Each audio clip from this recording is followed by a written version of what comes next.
On the third night, Arthur Whitmore sat in complete darkness and wept. These weren't the strategic tears of a CEO, they were primal sobs. His hands, which typically signed multi-million-dollar deals with Mont Blanc pens, were blistered and bleeding. His stomach had stopped growling hours ago, replaced by a hollow ache that made his body feel like it was collapsing inward. But it wasn't the hunger or the 8 hours standing on concrete that broke him. What destroyed Arthur on day 3 was a truth so devastating, it would force him to question every success in his curated life. To understand that night, we need to go back 72 hours. We tell these stories for those who believe empathy is more important than profit. If that's you, hit subscribe and join us. Let's go back to day 1. For days earlier, Arthur agreed to an social experiment to repair a PR crisis caused by leaked emails, where he'd claimed the poor simply needed to work harder. The proposition was simple: spend 7 days living as Sarah Chen, a 34-year-old single mother surviving on the edge of capitalism. Arthur prepared with research and strategic planning, confident in his superior work ethic.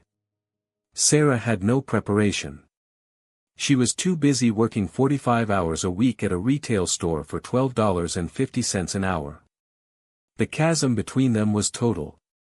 Arthur's morning routine involved a master suite larger than Sarah's apartment and coffee that cost more than her weekly food budget.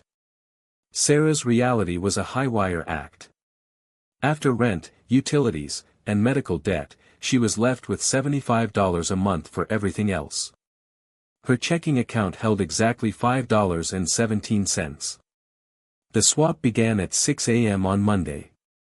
Arthur's first shock was the building: a broken security door, a permanent out-of-order sign on the elevator, and a stairwell that smelled of defeat. Sarah's apartment was heartbreakingly clean, but measured only 400 square feet, smaller than Arthur's walk-in closet. Standing in the galley kitchen with a wheezing refrigerator and a sagging couch, Arthur was handed his resources: $87 in cash for the week, and a bus pass. Manageable, he told the cameras. He had no idea his certainty would survive less than 6 hours. Arthur arrived at Mega Value Superstore in a polyester uniform and shoes that didn't fit.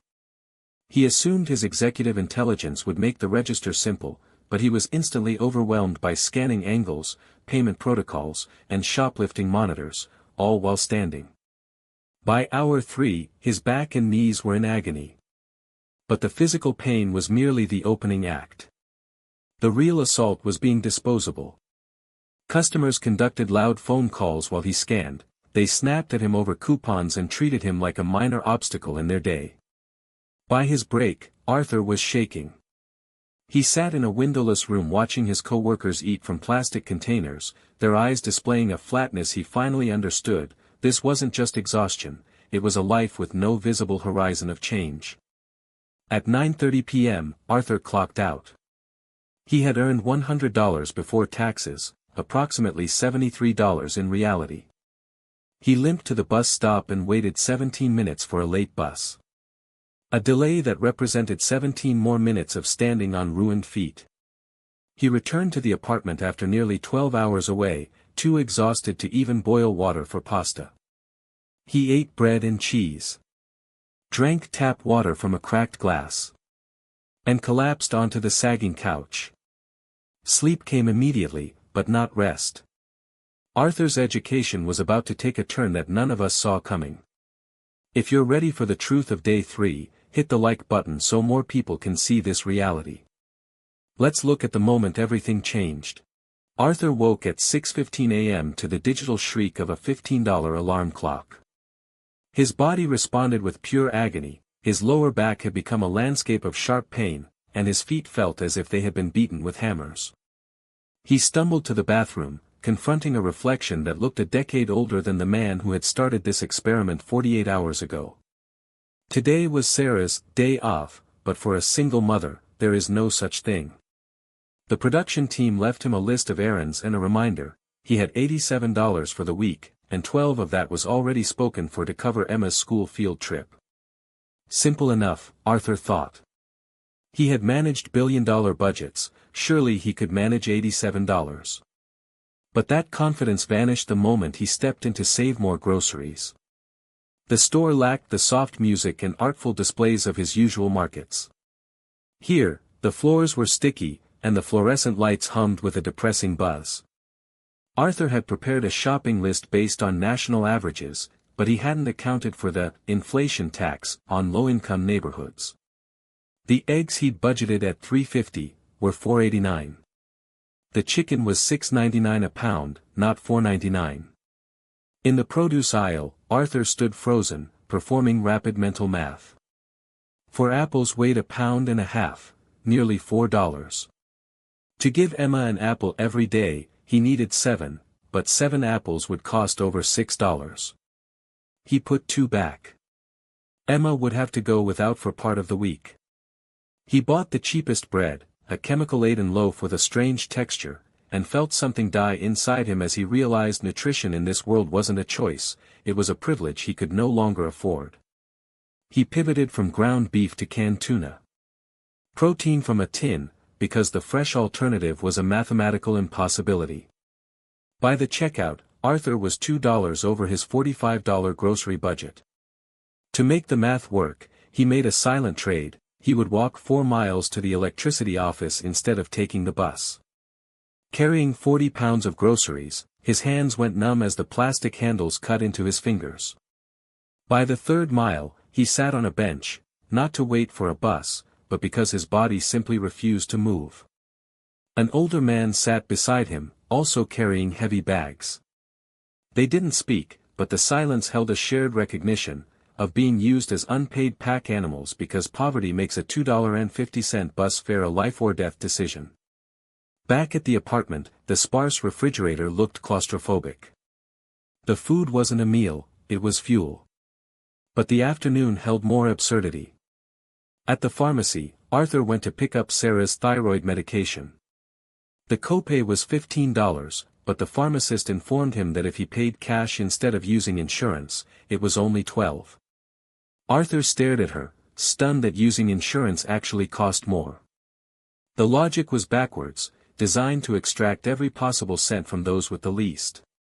If you've ever felt like the system was designed to keep you down, you're not alone. Let us know in the comments. Your voice is why we tell these stories. Arthur spent the rest of his day navigating a maze of systemic traps. He rode the bus to wait in a depressing line at the utility office, just to avoid a convenience fee for paying online. He ended at a dollar store, buying flimsy notebooks and crumbling pencils for Emma because they saved him $1.50. By 6 p.m., he had walked 7 miles and spent over $150 of Sarah's monthly income on basic survival. He had $19 left for the week. That night, Arthur ate a joyless dinner of pasta, standing at the counter because sitting down made the eventual act of standing back up too difficult. As he packed Emma's lunch, calculating the 12 cents of peanut butter and 93 cents for an apple, his entire philosophy demolished. He had always preached that poverty was a math problem solved by better budgeting.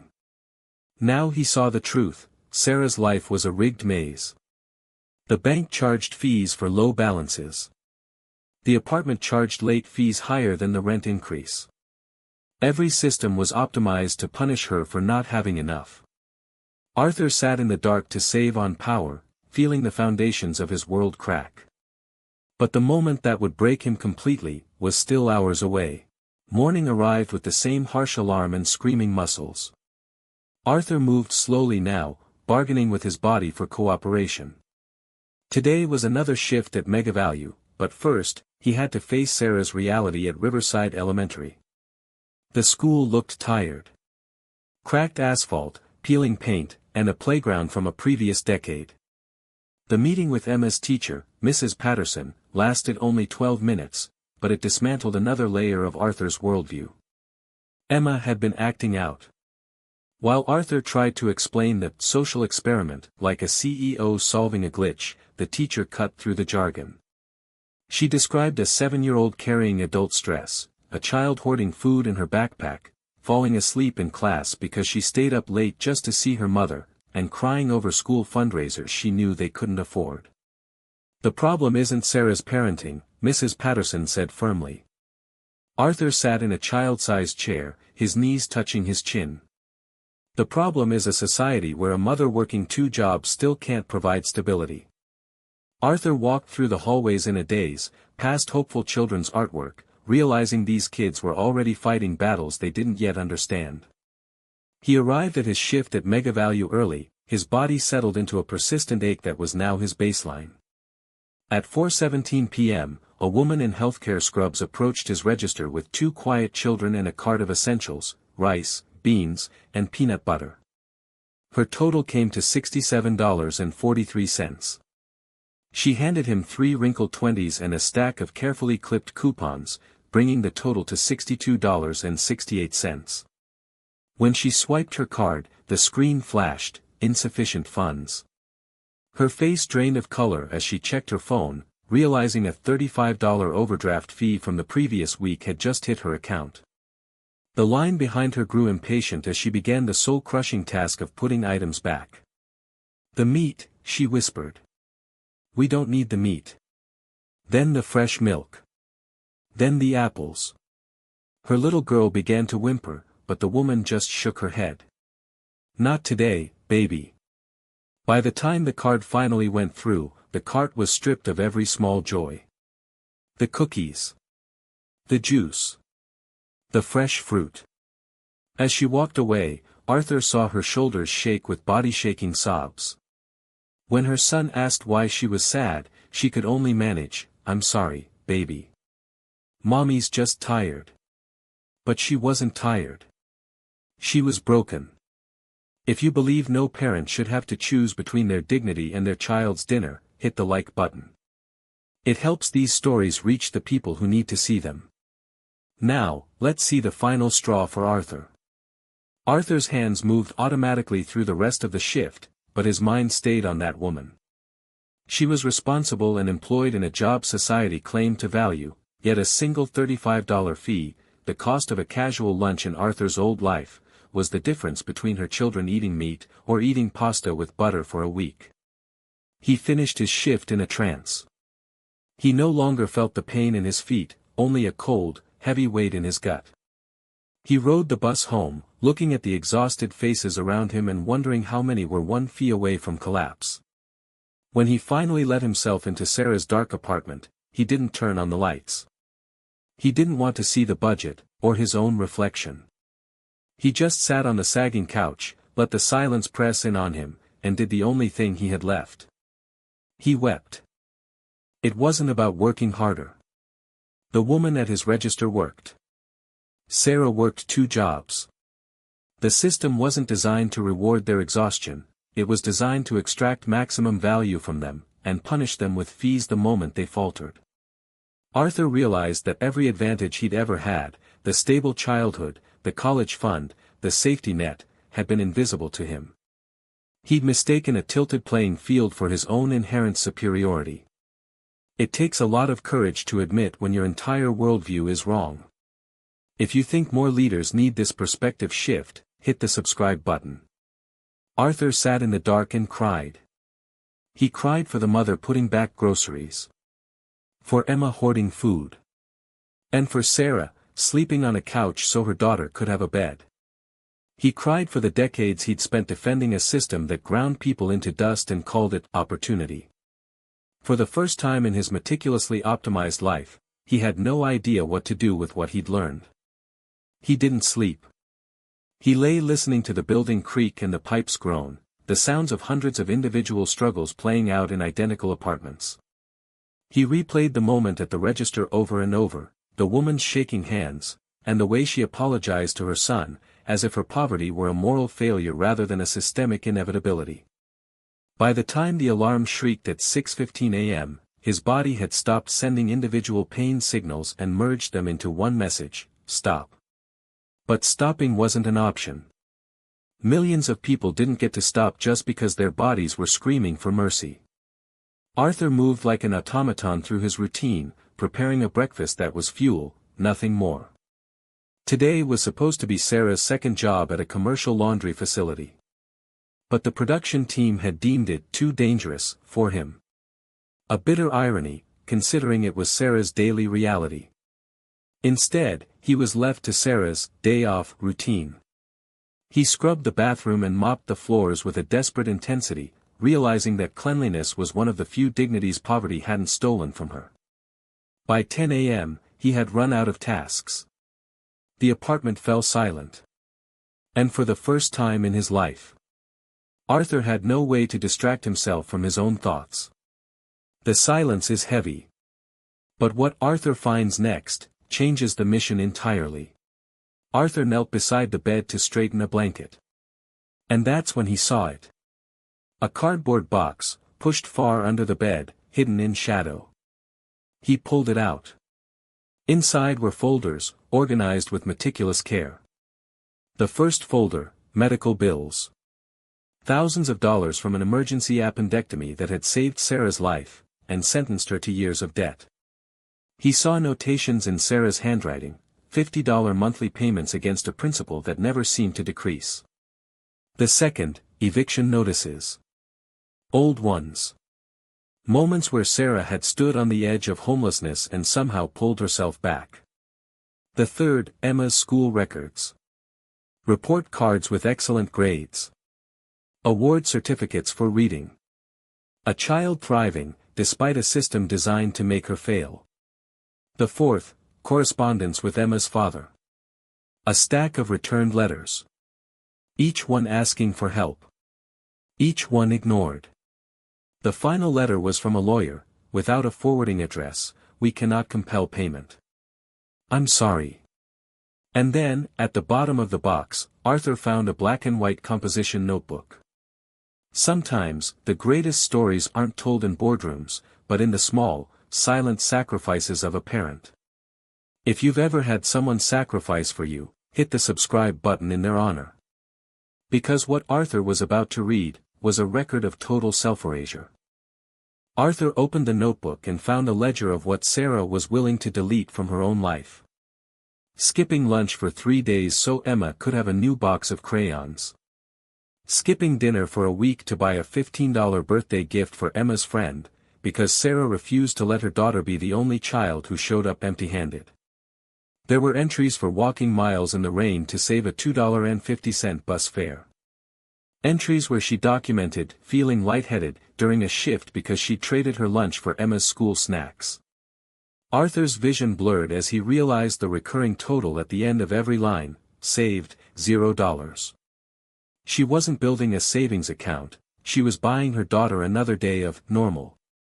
The most recent pages were the hardest to read. A documented 14-pound weight loss in just 3 months.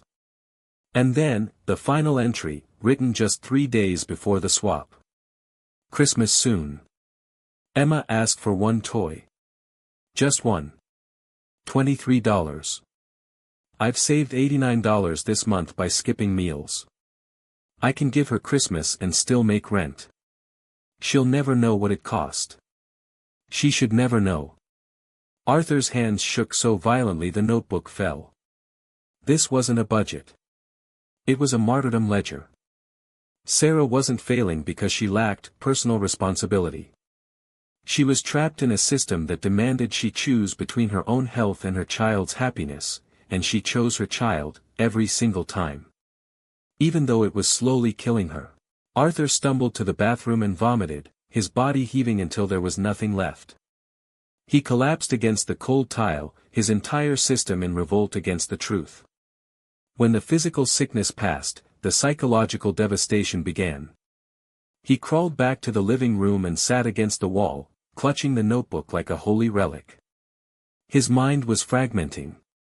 For decades, he had preached the gospel of personal responsibility, work hard, make good choices, and delay gratification. But Sarah embodied every one of those virtues. She worked 2 jobs. She made impossible decisions with microscopic resources. She delayed every form of gratification to the point of starvation. She was more disciplined than anyone Arthur had ever met in his executive circles, yet the system he defended wasn't rewarding her. It was feeding on her like a parasite. Arthur opened the notebook again and did the math. Sarah had skipped approximately 45 meals in the past 3 months. 45 acts of invisible heroism that would never lead to a promotion or a bonus. To the world, Sarah was just a low-skilled worker. But to Arthur, sitting alone in the dark, she was the most formidable person he had ever met. And suddenly, Arthur saw himself clearly for the first time. He had always believed he was self-made, dismissing his father's $200,000 startup loan as insignificant. Now, that narrative crumbled. That loan was more than Sarah would earn in 7 years of backbreaking labor. He had played the game of capitalism on easy mode, while Sarah was playing on a difficulty designed to guarantee failure. He had spent years calling people like her lazy, but the truth was, he was made by systems of advantage so invisible, he had mistaken them for his own superiority. Arthur sat on that floor for hours, experiencing a death and rebirth of his own identity. He woke before the alarm with a new clarity. He couldn't give Sarah money, the rules were clear, but he had knowledge, connections, and strategic power. He spent the morning on the prepaid phone, making calls that would have been impossible for someone working 60 hours a week. He negotiated with Sarah's landlord, using his knowledge of housing codes and tenant rights to force immediate repairs. He called the hospital's billing department. Applying the same focus he once used for corporate mergers, he reduced Sarah's $3,000 debt to almost nothing, through a hardship program she never even knew existed. Word spread through the building. By the afternoon, neighbors were knocking on the door. Arthur spent hours helping an elderly woman with her groceries, fixing a struggling father's internet so he could keep his remote job, and translating a teenager's life story into the language of college scholarship committees. These weren't gifts of money. They were gifts of time and power. He realized then that he had been one of the architects of this machine. His companies had fought the very wage increases and healthcare expansions that could have saved Sarah. He picked up his real phone, the emergency line. He had an empire to restructure, and a worldview to dismantle. Arthur wasn't just finishing an experiment anymore. He was preparing a revolution. Arthur is about to face Sarah in his own world. We are on a mission to reach 1,000 subscribers who believe that empathy is the only true currency. If this story has changed how you see the world, join us. Because the final chapter isn't about what Arthur learned, it's about what he's going to destroy. Day 6 arrived with a weight far beyond physical exhaustion. Arthur's body had found an equilibrium with the constant ache of concrete floors and broken springs. His hands were calloused now, telling stories of labor his old life never knew. But a deeper fear had taken hold. Arthur wasn't afraid of poverty anymore. He was afraid of going back. The thought of returning to his penthouse and his empire filled him with dread. Going back meant pretending that his discovery didn't alter everything. It meant resuming a life that now seemed obscene in its excess, and empty in its purpose. He spent the day in a fog of anticipatory grief. At his final shift at Mega Value, he saw every customer through a new lens. The woman buying discounted meat was making impossible choices. The man with the calculator was performing survival mathematics. Every interaction was a reminder of the machinery of inequality he had spent decades defending. During his break, Arthur realized the unexpected truth: Sarah's life had a meaning his lacked. She was fighting for her daughter's future, and her community's survival. What was he fighting for? His final night in the apartment felt like a vigil. At 3 a.m., he wrote a 7-page letter to Sarah by hand, apologizing for his judgments and thanking her for the education that had cost him his old self, but given him the truth. He left the envelope on the counter and waited for the final day. The swap reversal took place at 6 p.m. on day 7, at Arthur's mansion. He arrived in Sarah's clothes, his body carrying the evidence of her world. When Sarah arrived 10 minutes later, Arthur didn't see a poor woman. He saw a hero, who worked 2 jobs and skipped 45 meals in 3 months to buy school supplies. Sarah walked into the mansion, a monument to excess where the foyer alone could house 6 families, and her eyes filled with tears. They weren't tears of envy, but of recognition. She was seeing the true scope of the inequality she had been fighting. She realized that while she starved to buy notebooks, men like Arthur had entire wings of houses they never entered. The production crew asked them to share their experiences. Sarah spoke first, describing the abundance as absurd and hollow. She had spent 7 days in paradise and found it lonely, lacking the connection and community of her own world. Then, it was Arthur's turn. Standing in his own mansion, he spoke of the psychological devastation of his ignorance. He talked about the woman at his register, the sacrifice notebook, and the fear of his own complicity. And then, he talked about exactly what he was going to do about it. The cameras kept rolling as Arthur revealed that he'd spent his final 24 hours in Sarah's apartment, making calls to lawyers, accountants, and his board of directors. He had already begun restructuring everything. Turning to Sarah, his voice remained steady despite the emotion. He announced the first change: her $18,000 medical debt was paid in full. Not as charity, but as justice. He followed with the second, a trust for Emma that covered her education, through graduate school. Every expense Sarah had sacrificed her own nutrition to provide, was now secure. Sarah's whole body shook with sobs. Next, Arthur revealed he had purchased her apartment building to transfer it to a tenant cooperative, ensuring her neighbors would never face predatory rent hikes again. He then detailed an ultimatum he delivered to the CEO of Megavalue, a $22 hourly minimum wage, full-time positions for all, and expanded benefits. The CEO had agreed within hours. Not because of Arthur's charm, but because Arthur held 51% of the supply chain's debt. For the first time, he used his ruthlessness as a shield for the weak. The most significant change was the establishment of the Sarah Chen Foundation, with a $500 million endowment. It would provide the legal aid and advocacy Sarah had lacked.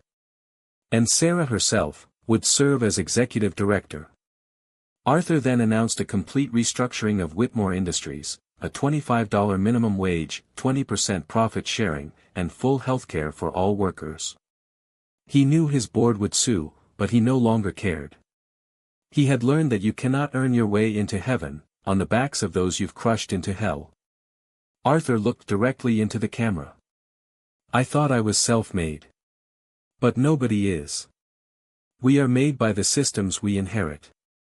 Sarah works harder than I ever have, she shows more courage before breakfast than I've shown in my entire, privileged, existence. He challenged the audience, stating that the problem isn't a lack of hard work, but a system that demands self-destruction for basic dignity. You're not failing, he told those struggling. The system is failing you. That ends now. The documentary became a viral sensation. Within months, the foundation helped 10,000 families. Emma finally excelled in school, no longer forced to hoard food. Arthur moved out of his mansion, donating it to housing cooperatives. He was no longer the most popular man in his circles, but he finally slept in peace. The film ended with a simple image: Sarah's sacrifice notebook, preserved under glass at the foundation headquarters. Beneath it, a plaque read, "The system isn't broken. It's working exactly as designed. And it's our moral obligation to break it." Stories like Sarah's often happen in silence.